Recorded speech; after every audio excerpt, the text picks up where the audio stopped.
में थानों की वर्किंग कल्चर में?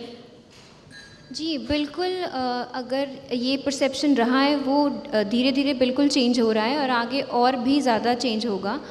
किसी भी महिला को हम जब भी वो थाने में आती है प्रॉपर उसकी काउंसलिंग होती है, चाहे वो बच्ची है, बच्ची को हम चाइल्ड वेलफेयर कमेटी के पास लेकर जाते हैं काउंसलिंग के लिए, तो उनकी पूरी मदद की जाती है और एफआईआर में कोई भी डिले टॉलरेट नहीं किया जाता है। ये हमारे सीनियर्स भी, हम भी बहुत प्रॉपर्ली मॉनिटर करते हैं और एक हमारा फीडबैक सेल भी हमने बनाया हुआ है जिससे हम कंप्लेनेंट से उनकी प्रॉब्लम रिजॉल्व होने के बाद बातचीत करते हैं कि क्या आपको कभी कोई थाने में किसी तरीके की परेशानी आई है तो वो हमें बताएं ताकि हम और ज़्यादा इम्प्रूवमेंट अपनी वर्किंग स्टाइल में लेके आ सकें।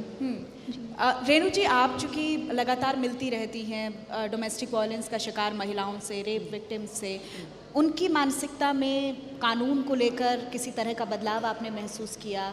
धीरे धीरे जैसे जैसे चीज़ें आगे बढ़ रही हैं, एक जो लैक ऑफ कॉन्फिडेंस महिला के अंदर होता है, एक फेथ को डेवलप करने की कोशिश जो सिस्टम को करनी चाहिए, क्या सिस्टम पुरजोर तरीके से कर रहा है?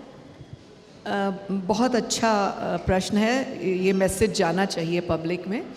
देखिए, एक समय था जब औरतें अपनी बात बताने में झिझकती थी, डरती थी, या उनको शायद समाज का भय या शर्म आई थी।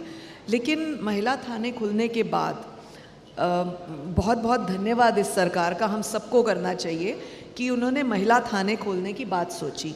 महिला थाने खुलने के बाद अब कई महिलाएं अपनी बात को इंस्टेंट रख लेती हैं।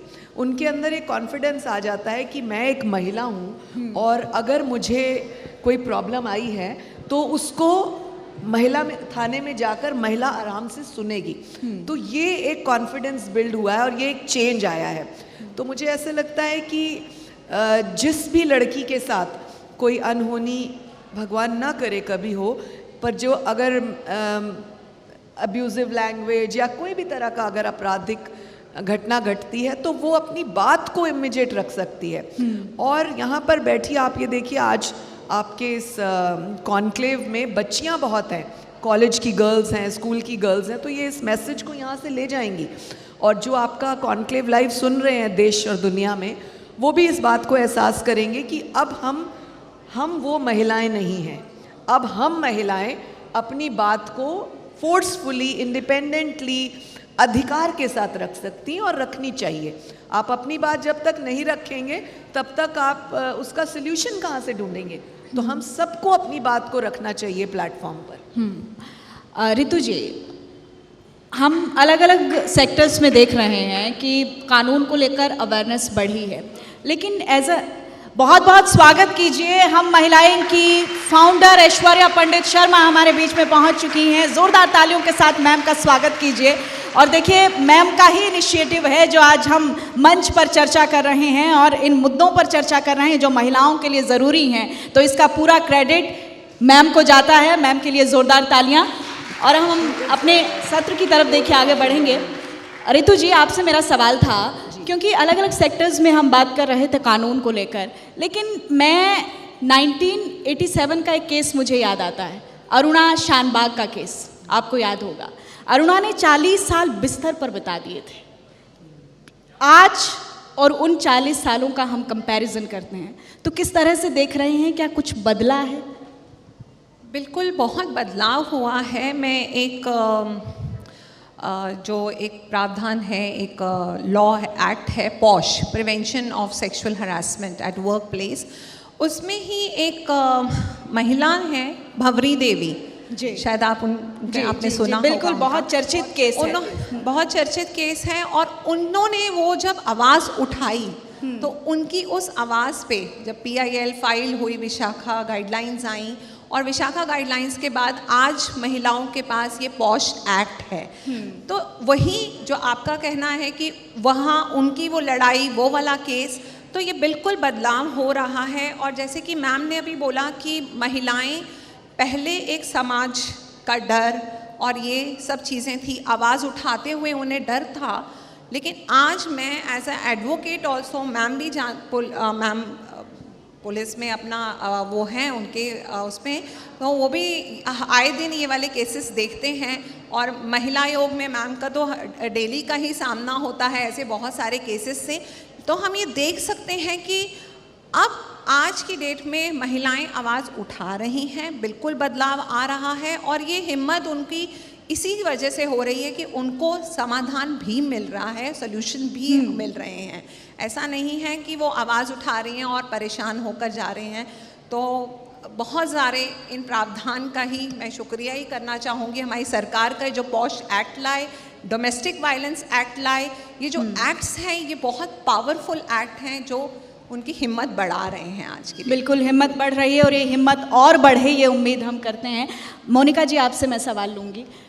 हम थानों की भूमिका पर बात कर चुके हैं, लेकिन धीरे धीरे जैसे जैसे एक फेथ डेवलप करने की कोशिश होती है वो फेथ डेवलप हो भी रहा है।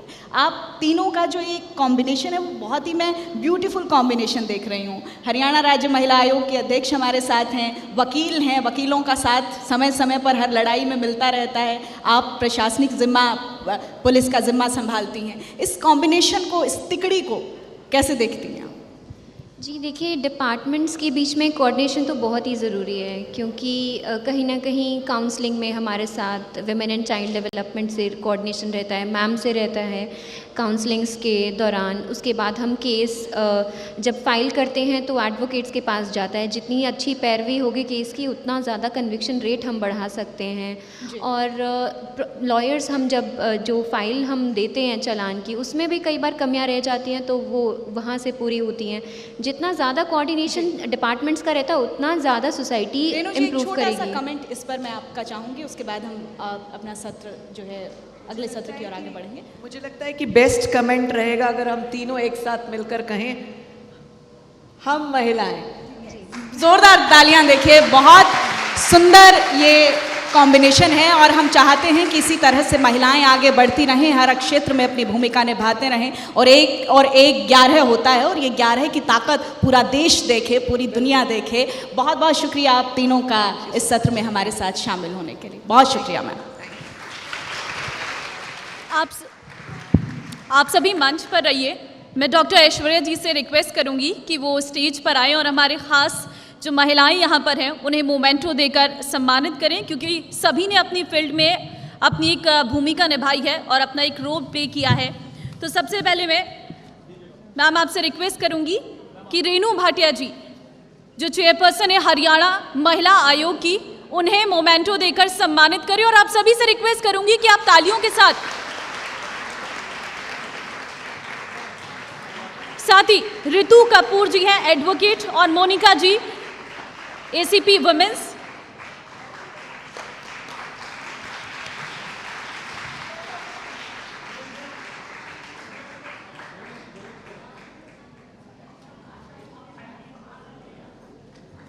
तालियों के साथ please. Thank you so much ma'am.